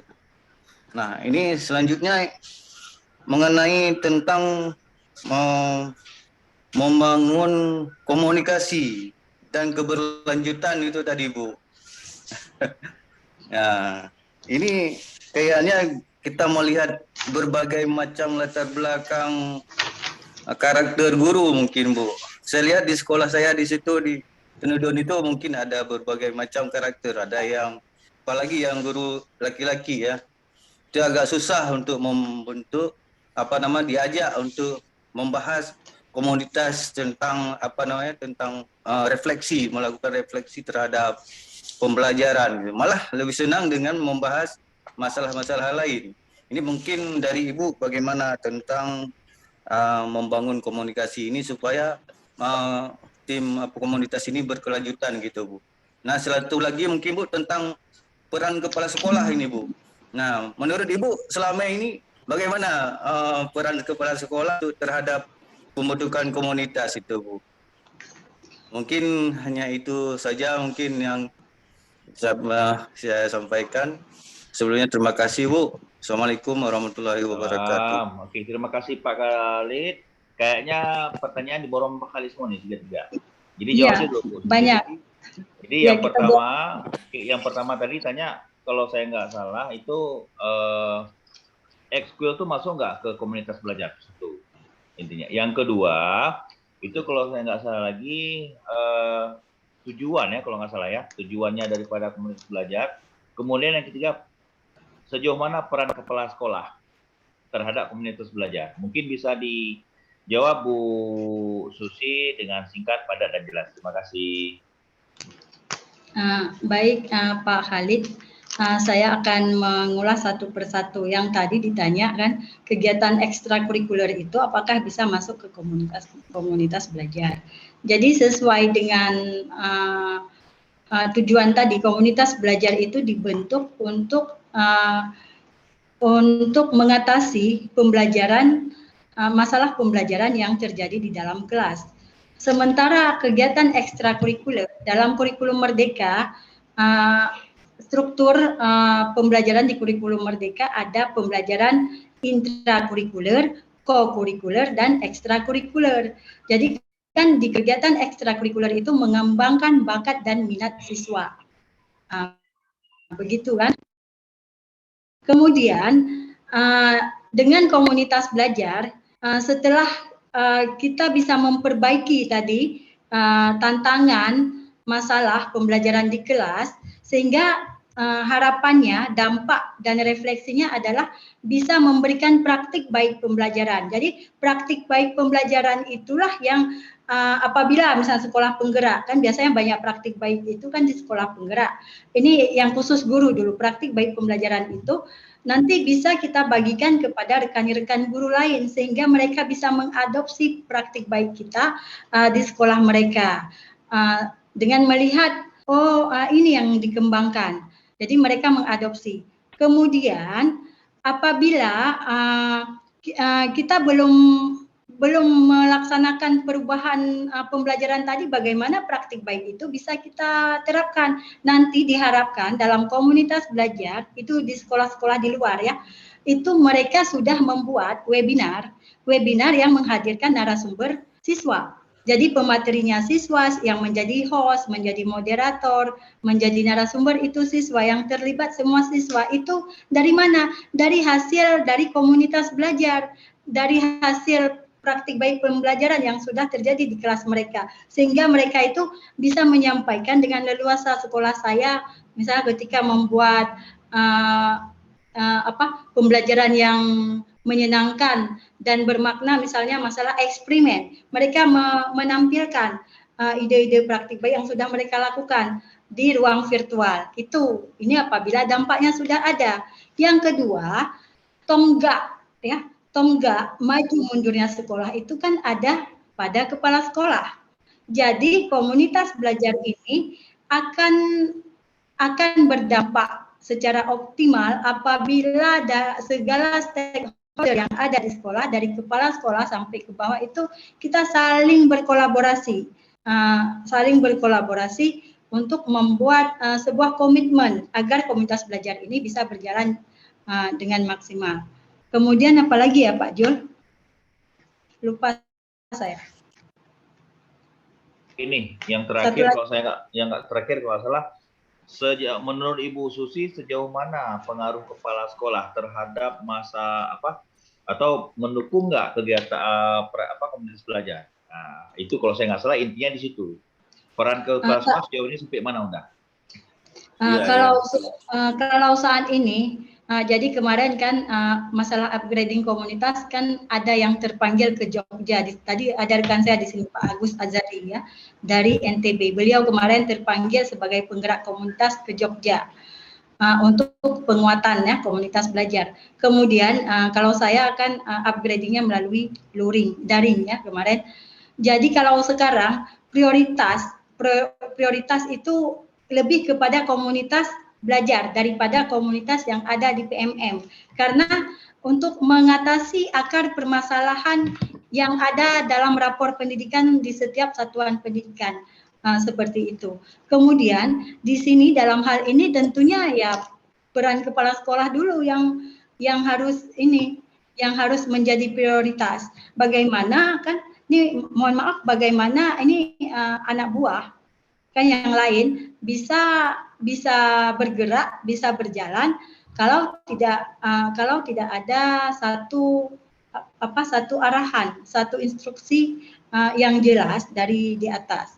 Atau kadang-kadang kalau misalnya sekolah itu punya guru penggerak, punya apa kan, mungkin mereka punya pengalaman untuk bagi ide dengan berkolaborasi dengan kepala sekolah menyampaikan inisiasi perubahan apa yang akan dilakukan apabila diterima itu bisa digerakkan seperti itu. Jadi karena tujuannya adalah gini, berhasil atau tidaknya itu tergantung bagaimana tantangan di sekolah. Tadi seperti yang sudah saya jelaskan, kalau kita tidak sefrekuensi itu akan banyak hambatan-hambatan dan tantangan. Tetapi apabila sudah ada penggerak perubahan di sekolah, ini saya berbicara untuk diri saya sendiri. Kita seorang penggerak perubahan itu ibaratnya ini harus menutup telinga. Jadi harus bergerak dan bergerak. Harus siap dibully, harus siap dibenci, harus siap segala hal hingga nanti akhirnya dari hal-hal negatif kita bisa diterima lewat apa? Lewat praktik baik yang sudah kita lakukan. Kadang-kadang kan kita bagaimana mau menggerakkan orang lain, kita sendiri nggak bergerak, kita sendiri nggak buat perubahan. Saya gini, Bu Susi kan suruh ini suruh itu ke kami, Bu Susi sendiri seperti itu kan pasti akan demikian. Itu aja yang bisa saya berikan jawabannya. Terima kasih Bu Susi. Ya, terima kasih Bu Susi. Mungkin bisa saya tambahkan sedikit pertanyaan terakhir dari Pak Khalid tentang peran kepala sekolah terhadap komunitas belajar. Oke, dalam hal ini saya rasa setiap kepala sekolah pasti sangat mendukung. Saya yakin itu sangat mendukung, apalagi untuk komunitas belajar. Yang mana komunitas belajar itu salah satu bisa kita katakan tonggak berhasilnya pembelajaran. Apalagi sekarang kan lagi galak-galaknya atau booming lah kita katakan. IKM, apalagi kan kurikulum merdeka, kemudian dihubungkan dengan PMM. Jadi sekali lagi kepala sekolah sudah pasti perannya sangat besar dan sangat mendukung. Nah, itu sangat sekali mendukung demi kemajuan pendidikan di sekolah masing-masing atau di Indonesia atau khusus kita di Aceh. Saya rasa itu Pak Khalid yang bisa diberikan tanggapan atau jawaban oleh Ibu Susi dan juga saya menambahkannya. Oke, ini saya buka sesi kedua. Ini kayak sesi terakhir karena kita mengingat waktu ya Bapak Ibu. Apabila memang nanti nggak cukup waktu untuk sesi tanya jawab, mungkin bisa ditanyakan langsung di grup, nanti bisa langsung dijawab via WA Jafri oleh Bu Susi. Oke, saya buka sesi kedua dengan 3 pertanyaan. Kalau bisa jangan 1 orang 3 pertanyaan ya Bapak Ibu, 1 orang 1 aja dulu. Oke, terima kasih, saya buka. Silakan, mungkin ada lagi yang ingin tanyakan.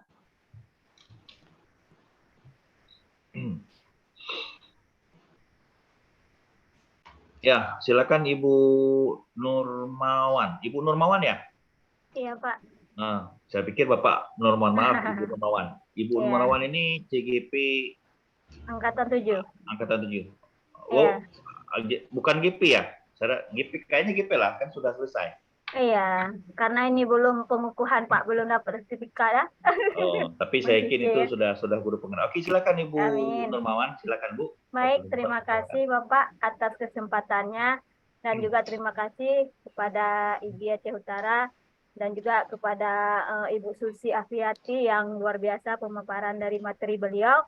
Baik, alhamdulillah, perkenalkan nama saya Nurmawan. Saya berasal dari SD 8 Simpang Keramat Kabupaten Aceh Utara dan juga sekaligus masih mungkin ya, atau seperti Pak Jul bilang guru penggerak angkatan 7 ya. Jadi yang ingin saya tanyakan ini di sekolah saya, Bu, ini seperti pemaparan tadi bahwa memang peran kepala sekolah di sini memang sangat penting dalam membentuk komunitas, apalagi komunitas sekolah ya. Jangan kita bilang dulu komunitas praktisi wilayah, tapi di sekolah dulu. Jadi sekolah saya ini kebetulan masih mandiri berubah. Artinya masih belum statusnya mandiri berbagi ya. Biasanya kalau mandiri berbagi itu banyak praktik baik, Bu. Sehingga nanti sekolah-sekolah lain mungkin bisa kita bagikan praktik baik kita. Ya, namun saya sebagai guru penggerak pertama di SD 8, ini yang susahnya ini di gurunya, Bu. Di gurunya. Karena kenapa? Di SD, apalagi gurunya sedikit. Hanya guru kelas 6 orang dan juga saya sebagai guru PAI. Kebetulan guru PAI saya merangkul juga 6 kelas. Jadi di sini pemahaman mereka ini dalam hal IKM pun masih minim. Artinya ini butuh komunitas benar-benar di sekolah saya. Yang namun saya bingung ini, Bu, bagaimana cara kita gerakkan ini, apalagi saya baru lulus ya, guru penggerak angkatan 7, supaya ini guru-guru yang sudah tua ini, Bu, karena guru kelasnya banyak yang tua-tua ini, Bu. Jadi seperti Bu bilang tadi, kita bergerak sendiri kalau nggak ada yang kita gerakkan ada, tapi nggak bergerak juga. Ini mohon solusi dari Ibu bagaimana? Sehingga karena ada yang beranggapan begini, Bu, komunitas belajar ini dianggap sebagai KKG, seperti KKG kan biasanya dulu kalau kurikulum merdeka, kurikulum 2013 yang dulu KKG kalau kami SD kan. Jadi kalau komunitas belajar ini lebih dominan mereka ke KKG. Jadi tidak tahu bagaimana mengimplementasi kepada guru-guru ini karena memang mereka masih awam sekali terkait komunitas belajar ini. Mohon arahan dari Ibu bagaimana solusinya, Bu. Terima kasih.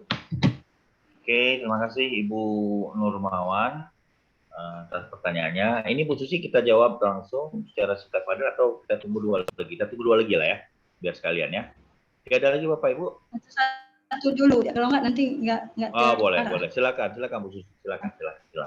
Jadi begini Bu ya, berdasarkan konteks filosofi Ki Hajar Dewantara kan, guru penggerak itu kan menjadi agen transformasi pembelajaran, yaitu yang pertama pemimpin pembelajaran.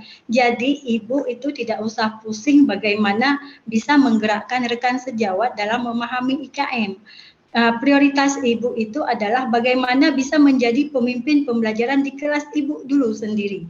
Ketika di kelas Ibu sudah Ibu kuasai, sudah ada praktik baik yang Ibu lakukan, nanti akan dilihat oleh rekan-rekan guru lain sehingga mereka itu akan mau mengikuti. Kalau kita belum membuat perubahan untuk dalam kelas kita sendiri, ya apapun yang kita sampaikan kepada teman kita, mereka itu tidak mau ikut karena memang itu budaya yang terjadi di tempat kita. Kemudian dukungan untuk implementasi kurikulum merdeka salah satunya adalah narasumber berbagi praktik baik IKM. Yang kedua komunitas belajar. Jadi untuk memahami IKM, guru itu kan bisa memaksimalkan penggunaan platform Merdeka Belajar. Di situ sumber dasarnya. Jadi mereka bisa belajar semua tentang IKM di PMM. Kalau PMM-nya tidak diakses, itu kita jangan mengharapkan guru itu untuk memahami IKM dengan hanya kita tampil 1 jam 2 jam mengarahkan mereka untuk untuk bisa memahami IKM. Karena kan capaian dalam IKM itu kan luas.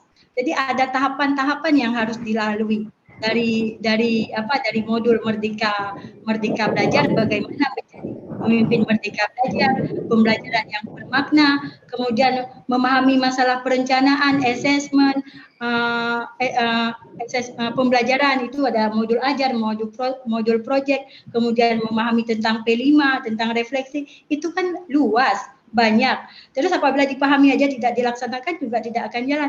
Jadi saran saya, Ibu fokus aja membuat perubahan kecil di kelas Ibu. Dengan praktik baik, dampak yang ada di kelas Ibu, apakah itu masalah strategi pembelajaran, tekniknya, atau assessment, praktik baik tentang assessment atau refleksi, nanti akan dilihat oleh kawan-kawan Ibu. Sehingga mereka itu akan mengikut dengan sendirinya. Karena kita tidak bisa merubah orang lain kalau kita belum mampu merubah diri kita sendiri. Ini saya menyampaikan ini berdasarkan pengalaman yang sudah saya buat dan saya dapatkan. Mudah-mudahan jawabannya bisa Ibu terima. Ya, terima kasih Ibu Susi atas tanggapannya. Gimana Ibu Nurmawan? Saya rasa cukup jelas sekali ya. Iya Bapak, terima kasih atas jawaban Bu Susi. Saya sependapat sekali dengan jawaban Bu Susi. Memang benar Bu, kita sebelum menggerakkan orang lain, kita harus bergerak dulu sendiri, tergerak dan menggerakkan orang lain. Alhamdulillah juga di SD 8 sebelum saya ikut guru penggerak angkatan 7 ini memang alhamdulillah dengan sekolah-sekolah juga dukungan luar biasa sebelum kita buat program-program di sekolah. Ya namun memang mungkin karena faktor sekarang kan semuanya kan berbasis teknologi. Disitulah mungkin hambatan saya dengan guru-guru yang memang bukan guru yang masih muda, Bu. Maksudnya dengan guru-guru yang dominannya sudah tua. Jadi mereka mungkin sulit bergerak untuk itulah karena sekarang kan kita bergerak dulu sendiri di kelas. Ya namun harus juga menggunakan platform Merdeka Mengajar untuk mengakses bahan-bahan ajar itu. Disitulah karena saya guru PAI. Jadi sedangkan guru-guru SD kan guru SD itu kan guru kelas. Itulah mungkin hambatannya sehingga mungkin saya harus berkolaborasi juga dengan rekan lain ya yang di luar sekolah mungkin Bu ya. Terima kasih. Oke, terima kasih Ibu. Oke, Bapak Ibu masih ada yang ingin ditanyakan? Ini masih baru satu pertanyaan tadi dari Ibu Nurmawan yang sesi kedua. Ini masih kita buka lagi. Oh ya Bapak Ibu, saya ingatkan kembali itu di room chat sudah kita kirimkan absen. Mungkin nanti bisa Bapak Ibu isi absennya. Terima kasih. Ada lagi yang ingin tanyakan? Silakan Bapak Ibu. Mungkin Ibu Fauni ada yang ingin tanyakan? Silakan Ibu.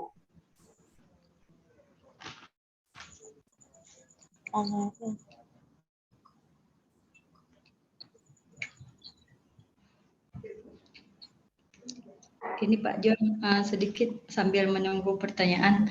Ini bagi Bapak Ibu yang sudah lulus guru penggerak, kalau yang udah guru penggerak itu jangan menunggu perintah dari kepala sekolah, harus baru mau bergerak karena guru penggerak itu di sekolah kan jadi garda terdepan untuk membuat perubahan. Jadi harus berani berinovasi, harus berani membuat perubahan. Jadi jangan tunggu, kalau nggak disuruh kepala sekolah saya nggak bergerak. Jangan. Kalau sudah alumni guru penggerak, beda kalau misalnya ini belum bagian dari agen transformasi perubahan. Mungkin kan kalau mau berbuat sesuatu kan harus ada memang harus tertuang dalam job deskripsinya, harus ada dalam SK dalam SK pembagian tugas. Jadi tugas saya ini, saya prioritas ini. Tapi kalau udah bagian dari guru penggerak itu tidak ada lagi. Memang harus siap di kelas. Kalau misalnya bisa membawa perubahan kepada rekan sejawat, yang pertama kan prioritas di kelas sendiri dulu. Kemudian untuk membawa perubahan kepada menjadi motor penggerak kepada rekan sejawat. Kemudian yang langkah selanjutnya adalah untuk sekolah. Tapi untuk mencapai tahapan tersebut kan sulit. Makanya kita harus menginisiasi perubahan dalam diri kita dulu sendiri. Pak Jul mana? Tadi aman? Ya, bentar tadi saya kan lupa menyampaikan. Nanti kan kata Bu Maidira kemarin ada nanti dalam bulan ini ya, bulan tanggal berapanya nanti ada panduan khusus kan apa yang harus dilakukan di MGMP atau di KKG, kemudian di komunitas belajar. Nanti panduannya mungkin katanya dalam bulan ini ada dari Ibu. Kalau sudah ada panduan, jadi kan kita tinggal menjalankan saja kan tanpa perlu menyusun program dari sekolah. Tinggal ikuti arahan mereka saja. Pak Jul sudah terlempar ya? Baik, Iya, Bu Susi. Bu Susi nanti kita tunggu. Ya, bukan terlempar. Saya aman, Pak Jul. Saya minum sebentar tadi. Oh, Oke, gitu. Bapak Ibu, kita masih ada waktu sekitar 15 menit lagi. Mungkin ada yang sampaikan terkait masalah komunitas belajar. Saya rasa komunitas belajar itu sangat perlu kita joinkan. Karena apapun cerita, kalau kita ingin maju bersama demi kemajuan pendidikan, jadi di komunitas belajar juga kita bisa mendapatkan pengetahuan terkait BBM dan sebagainya. Karena di situ kita bisa berkolaborasi. Jadi nilai-nilai guru penggerak ada di situ semua di komunitas belajar. Bisa berkolaborasi, bisa mandiri dan segalanya. Jadi saya rasa seperti itu. Mungkin ada yang ingin disampaikan Bapak Ibu? Ada lagi pertanyaan? Silakan Bapak Ibu. Atau kalau malu-malu mungkin bisa di room chat. Kadang malu-malu malam ini kan dengar suaranya. Mungkin di Ibu Laura ya. Ibu Laura. Ada ini Ibu. Ibu Laura Oktaviani, silakan Ibu. Assalamualaikum warahmatullahi wabarakatuh. Waalaikumsalam warahmatullahi. Saya tadi sudah menyimak ya kan masalah warahmatullahi wabarakatuh. Komunitas yang harus dijalankan di sekolah, apalagi untuk guru-guru penggerak. Kebetulan saya salah seorang ketua komunitas di sekolah. Jadi yang ingin saya tanyakan di sini bukan masalah keaktifan ataupun bagaimana untuk untuk mengikuti pelatihan mandiri pada masing-masing guru ataupun untuk di sekolah. Namun yang ingin saya tanyakan, apabila ketua komunitas itu pindah tempat tugas, karena ada beberapa teman ketua komunitas pindah tempat tugas, dia yang sebelumnya di sekolah lama itu menjabat sebagai ketua komunitas, sekarang di sekolah yang baru, bagaimana caranya? Apakah dia harus keluar dari komunitas tersebut, atau dia tetap sebagai komunitas di sekolah yang lama, atau dia buat komunitas baru? Ya, kalau misalnya sekolah tersebut belum ada komunitas, atau masuk sebagai anggota biasa jika sekolah tersebut sudah ada komunitas. Begitu Bu, mohon arahannya bagaimana agar dapat terjawab pertanyaan teman-teman yang sudah pindah tempat tugas ini. Terima kasih. Assalamualaikum warahmatullahi wabarakatuh. Waalaikumsalam warahmatullahi wabarakatuh. Terima kasih Ibu Laura. Mungkin Bu Susi bisa langsung menjawab itu terkait masalah komunitas tadi ya. Silakan Bu Susi.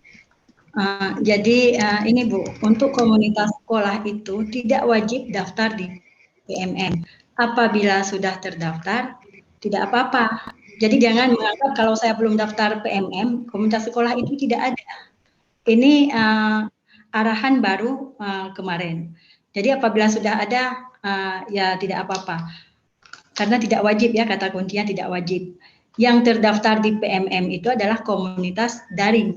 Yang misalnya dalam komunitas daring itu kan kita sering buat webinar, berkolaborasi dengan rekan guru hebat di seluruh Indonesia.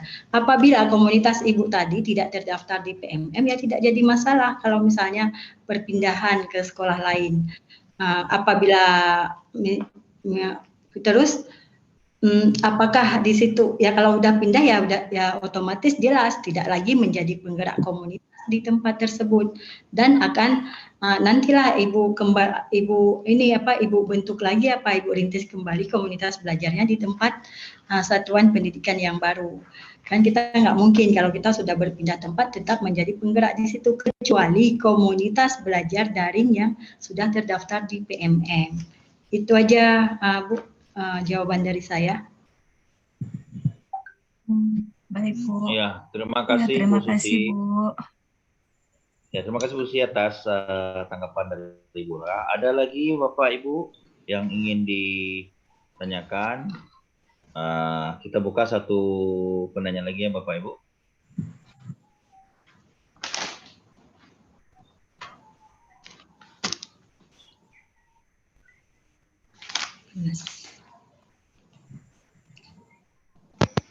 Sepertinya sudah ini.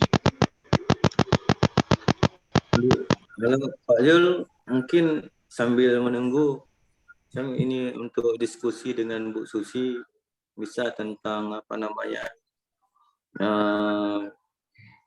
tentang pembelajaran IKM, kurikulum pembelajaran itu. Mungkin saya sedikit mau melihat closing daripada Ibu tentang penerapan IKM ini bagaimana menurut Ibu? Apakah tercapai nanti ini Bu, dan mungkin apakah peran daripada komunitas ini bisa mempercepat daripada proses penerapan IKM itu. Mungkin kira-kira kita sebagai guru penggerak ini mungkin apa yang harus kita lakukan supaya untuk mempercepat Ibu. Memang lambat laun pemerintah mengharapkan terhadap penerapan IKM ini. Nah, mungkin dari Ibu mungkin apa kira-kira kiat yang perlu kita lakukan supaya mempercepat gitu Bu. Dan selama ini kita lihat memang dukungan daripada terutama mungkin Bu, kita bilang tidak ada dukungan, mungkin nggak mungkin juga kan, memang pasti ada, terutama di pemerintah daerah mungkin masih agak lambat gitu kan. Kalau menurut Ibu bagaimana ini Bu? Apa yang bisa selama ini yang harus bisa kita lakukan? Mungkin ada kendala yang perlu kita sikapi itu. Mungkin demikian dulu Bu Susi. Baik Pak. Jadi kalau menurut saya saya pribadi itu penyerapan kurikulum Merdeka itu sudah bagus. Kenapa bagus? Karena kita kan dikasih ruang kemerdekaan.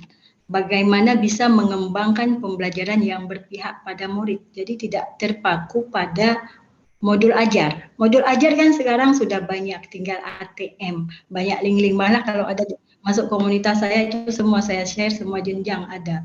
Jadi kita nggak perlu pusing-pusing, tinggal ATM. Sekarang supaya percepatan IKM itu bisa berjalan maksimal sesuai dengan harapan, supaya berdampak di sekolah. Karena apapun yang kita lakukan, tujuan akhir adalah untuk murid-murid dan murid. Yang harus kita lakukan sekarang adalah kalau teori itu banyak, sumber belajarnya banyak, referensi banyak, bisa ikut webinar. Di PMM itu sudah disediakan berbagai fitur ya untuk mengupgrade diri. Terus lewat pelatihan mandiri juga, tinggal bagaimana kita sendiri mau tidak merubah, tetapi berdasarkan hasil capaian pembelajaran yang kita dapatkan tadi, bagaimana caranya kita itu harus bisa kita adopsi ke ruang kelas, ke sekolah kita. Jadi bukan hanya teori, jadi dampaknya, praktek baiknya, tindakan aksi nyata itu harus ada. Misalnya dalam kurikulum Merdeka, pembelajaran yang diharapkan itu guru harus mampu merancang pembelajaran yang berpihak pada murid. Dalam hal ini kan menggunakan teknik atau strategi pembelajaran berdiferensiasi. Nah, pertanyaannya sekarang, apakah kita yang menjadi bagian dari penggerak itu sudah menerapkan belum pembelajaran berdiferensiasi di dalam kelas? Pembelajaran yang sesuai dengan kebutuhan murid. Jadi kan kita di situ kita harus memperlakukan murid kita itu secara sama. Tidak ada istilah murid berprestasi dan tidak berprestasi. Mereka diberikan kesempatan belajar yang sama. Itulah yang harus kita kembangkan di ruang kelas. Sehingga dampak-dampak itu nanti akan terlihat dari misalnya asesmen mereka, dari praktik baik mereka, dari pemahaman, dari penerapan yang terjadi di sekolah. Misalnya penerapan P5. Kadang kan masih ada juga miskonsepsi kalau P5 itu kalau tidak dirayakan itu namanya bukan P5, padahal itu miskonsepsi yang salah. Karena tujuan akhir dari P5 adalah membentuk karakter peserta didik. Bukan mau produknya gagal tidak gagal, itu tidak jadi masalah karena yang dinilai itu adalah karakter, bukan produk. Kadang-kadang kita kan inilah yang salah pemahaman. Kalau buat P5 kalau nggak ada gelar karya, kalau nggak ada bentuk aksi kan, atau itu dianggap bukan P5. Inilah yang harus kita hilangkan. Karena apa? Pengetahuan kita belum maksimal untuk memahami hal tersebut. Jadi dengan sering kita belajar, kita mengasah kemampuan kita, merubah sesuatu yang tidak sesuai konsep, merubah miskonsepsi tadi, insya Allah semua sudah baik. Misalnya ini saya sendiri, saya udah paham P5 gini. Ketika saya mau kembangkan sekolah, kalau tidak sefrekuensi tadi mereka yang tidak mau belajar, kita akan terjadi satu hubungan interaksi yang tidak baik. Ada yang menerima, ada yang tidak menerima. Jadi ketika yang tidak menerima, kita sudah bisa memberikan penjelasan berdasarkan apa? Pengetahuan, pengalaman, dan ilmu yang sudah kita miliki tadi. Ini kita mau berdebat dengan seseorang, sementara kita sendiri minim ilmu, seperti itu. Kan ini yang miskonsepsi harus dihilangkan. Karena apapun kan capaian untuk anak, bukan guru. Ini kalau bagaimana capaian pembelajaran siswa itu bisa berdampak, bisa berubah. Kalau gurunya sendiri tidak mau berdaya, tidak mau memberdayakan diri. Jadi caranya memang untuk saat ini kita itu memang harus belajar, dan belajar. Jadi kan saya ingat seperti kata ini, Indonesia itu nggak butuh guru pintar, tetapi butuh guru yang mau bergerak, butuh guru yang mau berjuang, butuh guru yang mau membuat perubahan. Jadi perubahan itu kita lakukan bagaimana menurut kapasitas yang kita miliki, kita tetap harus membuat perubahan di sekolah kita. Apapun itu, nanti lambat laun dengan praktik baik yang kita lakukan akan diikuti oleh rekan-rekan yang lain. Misalnya kan capaian untuk 1 bulan kita harus ada perencanaan, capaian untuk jangka pendek, jangka panjang, dan selanjutnya apa yang harus kita lakukan. Seperti itu. Seiring berjalannya waktu, nanti akan bagus. Jadi kalau kita terlalu banyak ngomong teori, misalnya kan, memberikan pelatihan kita ini, sementara kan praktiknya yang kita lakukan apa? Nggak ada. Kan seperti itu. Mohon maaf Pak, itu aja yang bisa saya sampaikan. Mudah-mudahan bermanfaat. Terima kasih. Saya kembalikan lagi ke Pak Jol.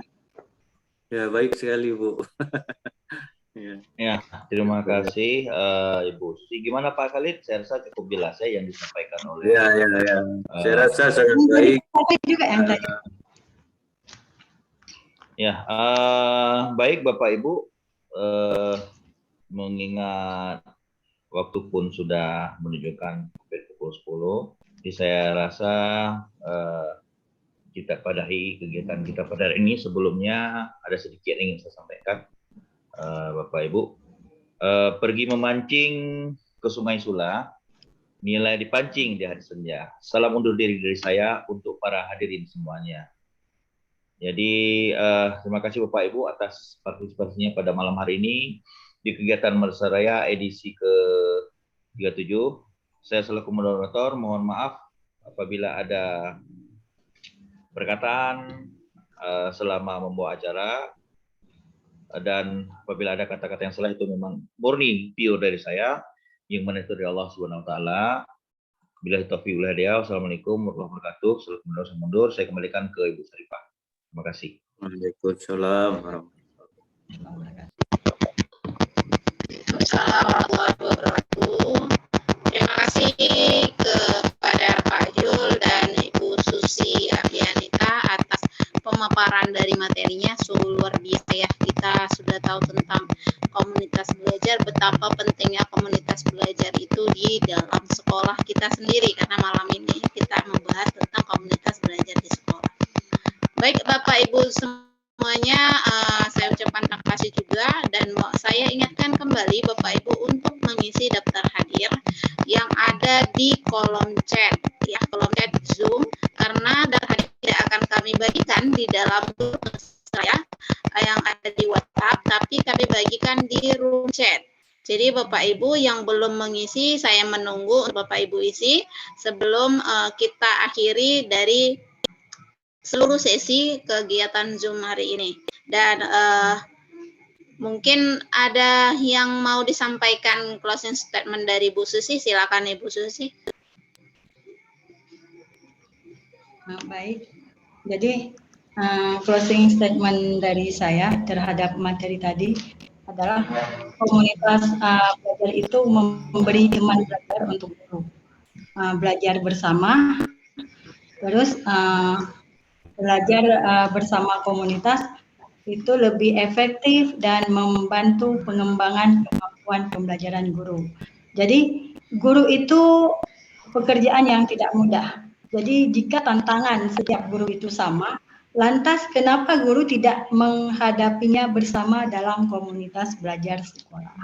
Itu aja dari saya. Terima kasih.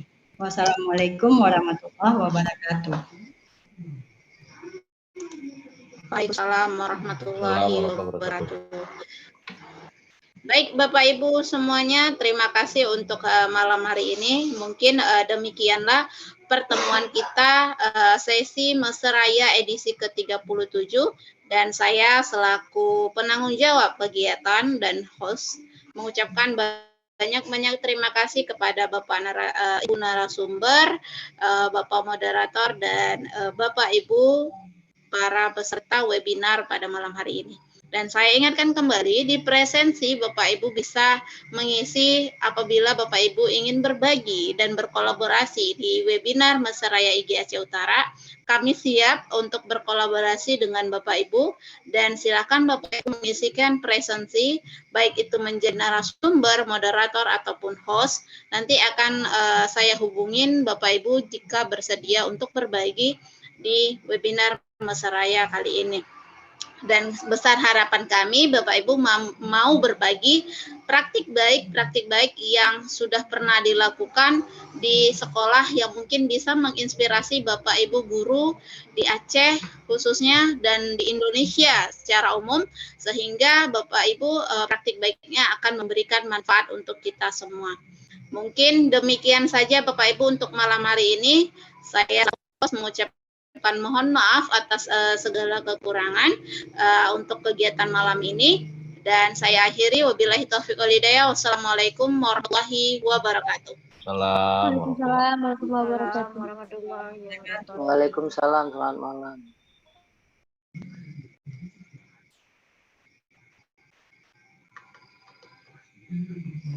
Izin lip, Bu. Siapa? Boleh tidak?